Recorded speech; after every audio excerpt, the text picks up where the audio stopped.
মধ্যে হিংসা বিদ্বেষ অহংকার নেই, সেটা দুইটা ব্যাপার স্পষ্ট হবে।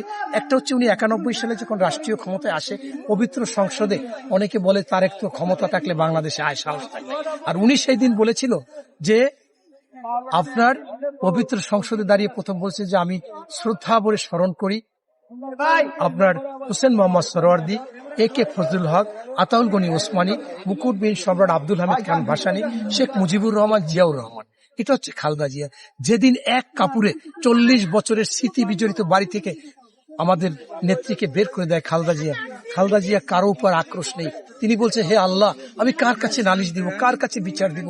আমার 40 বছরের স্মৃতি বিজড়িত বাড়ি থেকে আমাকে বের করে দিচ্ছে, তোমার কাছে নালিশ দিলাম। এই হচ্ছে বেগম খালেদা জিয়া, যার মধ্যে কোনো হিংসা নাই, বিদ্বেষ নাই। যদি খুব কষ্ট পায় তাই আল্লাহর কাছে বলে, ছাড়া উনি আর কারো কাছে বলতো না।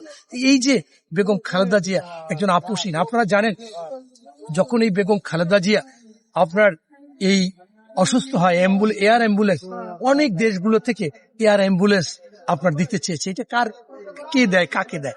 আজকে দেখেছেন যে প্রচুর পরিমাণে দেশ বিদেশ থেকে শোক বার্তা দিচ্ছে।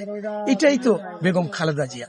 আপনি যে এই বেগম খালেদা জিয়াকে অসত্য মামলা দিয়ে অনেকে বলে স্লো পয়জিং করছে, আমরা সেটা বলতে চাই না, যেহেতু আমার নেত্রী সমালোচনা করতেন না। সেও নাকি আজকে শোক জানিয়েছেন এবং ভূয়সী প্রশংসা করেছেন বেগম খালেদা জিয়া, সে হচ্ছে শেখ হাসিনা।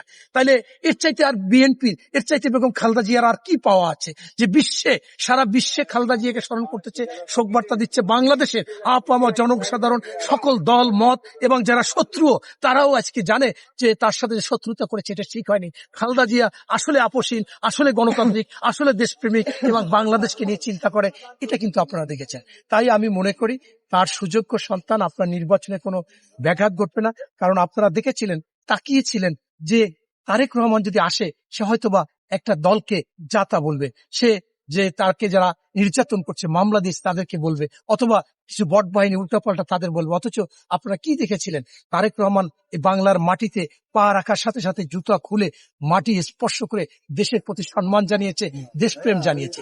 এরপর 4-5 ঘন্টা পর এসেই প্রথমে আল্লাহর নাম স্মরণ করেছে।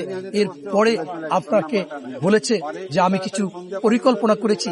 এরপর বলেছে স্বাধীনতা এবং সার্বভৌমত্ব রক্ষা, তাদের শ্রদ্ধা জানিয়েছে। এরপরে জানিয়েছেন আপনার জুলাই আন্দোলনের, এরপর হাদিকে জানিয়েছেন, এরপর ঐক্যের ডাক দিয়েছেন। সেটা কিভাবে মোনাজাত তাকে করে বলছে, হে আল্লাহ, তুমি আমাদেরকে ঐক্য করো, আমাদের এই দেশ উন্নয়ন করো।